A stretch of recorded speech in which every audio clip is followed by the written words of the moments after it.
अभिज्ञान जी, सबसे पहले बहुत-बहुत इस्तकबाल, स्वागत आपका डीबी लाइव पर। अभी फ़िलहाल जो आप पूरा इवेंट मैनेजमेंट होते हुए देख रहे हैं नरेंद्र मोदी का और जिस तरह के फ़ैसले एक तरह से लिए जा रहे हैं जल्दबाज़ी में, हार की डर की वजह से, क्या आपको लग रहा है आ रहा है कि जो जो फ़ैसले जा रहे हैं, वो भारतीय जनता पार्टी के लिए खुद घातक हो सकते हैं? क्योंकि बगावत के सुर खुद भारतीय जनता पार्टी में से उभर आए हैं और तमाम बयान जो हैं, वो सोशल मीडिया पर वायरल हैं। नहीं, सही बात है। All is not well in the BJP camp.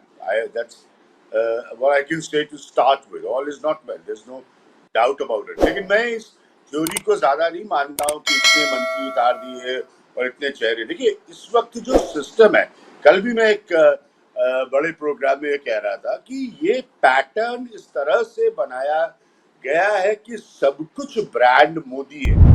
तो अगर वो क्लिक करेंगे तो पार्टी क्लिक करेगी, चाहे वो राज्य हो या देश का चुनाव हो। अगर वो नहीं क्लिक करेंगे किसी भी कारण से, तो पार्टी नहीं क्लिक करेगी, क्योंकि उनके जो मिनिस्टर्स हैं यहाँ पर, उनकी क्या राजनीतिक हैसियत है सब लोग जानते हैं। तो उनके कैंपेन करने से कोई बहुत बड़ा टर्न अराउंड नहीं हो जाएगा। हाँ, उनको काम दे दिया जाएगा कि जाइए आप 1 महीना मध्य प्रदेश में समय बिताइए, वो एक अलग चीज है। अपनी अपनी मिनिस्ट्री छोड़ के जाइए, वो एक अलग बात है, माहौल बनेंगे। लेकिन अल्टीमेटली जो वोट कैचर है, जिसकी वजह से सब कुछ आज बीजेपी का है, क्योंकि ऐसा डिजाइन किया गया है। बार बार मेरी बात को समझिए, पार्टी से बड़े एक व्यक्तित्व को बनाकर उस तरह से डिजाइन किया गया है, तो वो सारी डिपेंडेंस, निर्भरता वो नरेंद्र मोदी पर ही है और किसी पर नहीं है। आप कर्नाटका का चुनाव देखिए ना, इतना बड़ा एग्जाम्पल है आपके पास सामने कि इतनी उन्होंने सभाएं की, लेकिन अगर उनकी सभाएं नहीं क्लिक हुई तो अंततः कांग्रेस जीत गई और बीजेपी हार गई। तो इन स्टेट इलेक्शंस में भी यही सिनेरियो है। तो मैं जहां तक सोचता हूं, जहां तक मेरी ओपिनियन का सवाल है, मैं किसी और को काउंट भी नहीं करता, क्योंकि अल्टीमेटली वही आते हैं, खुद ही कहते हैं कि मैं मोदी ये प्रॉमिस कर रहा हूं, मैं मोदी ये प्रॉमिस कर रहा हूं। तो me as Narendra Modi promising to the public of that state. तो जब इस तरह की सिचुएशन होती है, तो बताइए और किसी की प्रॉमिस पर कोई क्या यकीन करेगा? जब प्रधानमंत्री खुद कहते हैं कि वो प्रॉमिस कर रहे हैं, वो प्रधानमंत्री हैं। तो इसीलिए ये सारा प्रेशर, ये सारा दबाव किसी भी चुनाव का बहुत इंपॉर्टेंट पॉइंट है। मध्य प्रदेश में खास तौर पर मैंने आपके प्रोग्राम में पहले भी बताया कि 2012 के एक इंटरव्यू में शिवराज सिंह चौहान ने मुझसे कहा था, वो इंटरव्यू आज भी मेरे पास पड़ा है, कि आप लोग गुजरात मॉडल की बात करते हैं, मध्य प्रदेश मॉडल की तो कोई बात ही नहीं करता। तब झगड़ा शुरू हुआ मोदी और अडवाणी का। अडवाणी इस लाइन को लेकर आगे बढ़ गए, सार्वजनिक मंचों से उन्होंने बोला इस बात को कि आप मध्य प्रदेश मॉडल की भी चर्चा करिए। तो वो तो पृष्ठभूमि है ही है। अब वहां पर कई भागों में, कई हिस्सों में बट गई है भारतीय जनता पार्टी। सब कुछ बदला, क्योंकि आप ज्योतिरादित्य सिंधिया को लाए। ज्योतिरादित्य सिंधिया को आप क्यों लाए? तो विदेश राजदूत की किताब मेरे ठीक पीछे रखी है, उसको मैंने रिव्यू किया था। पुराना चेहरा था, चीफ मिनिस्टर बनाकर लाए।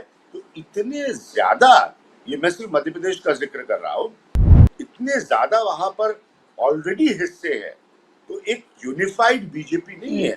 जबकि मध्य प्रदेश की बीजेपी का इतिहास होता था कि ऑर्गेनाइजेशनली स्टेट यूनिट्स की जो पार्टियां हैं, भारतीय जनता पार्टी की स्टेट यूनिट्स जो है, उसमें सबसे बेहतर ऑर्गेनाइज होती थी भारतीय जनता पार्टी मध्य प्रदेश में। लेकिन कैलाश जोशी के समय के बाद से ये सब कुछ बदलने लगा। फिर हमने खुला सार्वजनिक रिवोल्ट देखा, उमा भारती का, वो भी सबको याद है।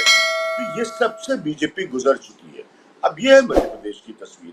अब आते हैं राजस्थान की तस्वीर। उसमें कुछ कहने की जरूरत ही नहीं है, क्योंकि अभी तक यही नहीं क्लियर है कि वसुंधरा राजे सिंधिया की पोजीशन क्या है। ठीक है, अब वहां पर भी जबरदस्त विरोध के स्वर निकल कर आ रहे हैं।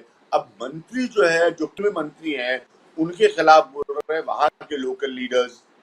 ठीक है, तो ये और ये सब सार्वजनिक हो रहा है, कोई पीछे छुप के या पत्रकारों को फीड करके, ऐसा कुछ नहीं है।